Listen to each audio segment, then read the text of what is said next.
programa da Gabi. Boa tarde, amigos queridos lindos! Ai, maravilha! Hoje, o programa de hoje vai ser sobre logística. Logística. Você sabe que logística tem a ver com moda, né? Tudo a ver. Loja, moda, tudo a mesma coisa, né?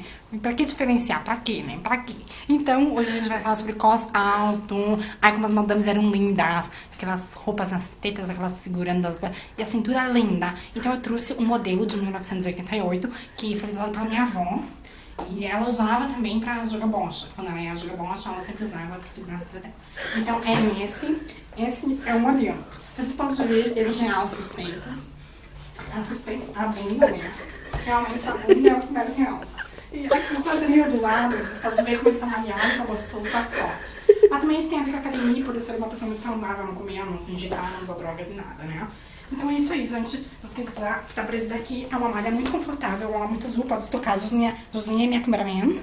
Camera girl, quer dizer. Nossa, é muito bom. Muito bom. Muito bom. Então eu estou distribuindo esses pijamas. Que bom! É 12. 12! 12. Então, assim, esse é até melhor, porque você pode usar na praia, você pode usar numa janta de família, você pode usar com lenço, você pode usar você pode usar pra ir tomar guite, pra se vacinar, você pode usar pra tomar gotinha no posto, você pode usar pra muitas coisas, entendeu? Então você pode desfilar também. Então você olha pro seu amigo e fala, ai, eu vou desfilar. Aí você paga assim, aí você desfila, né? Aí você desfila.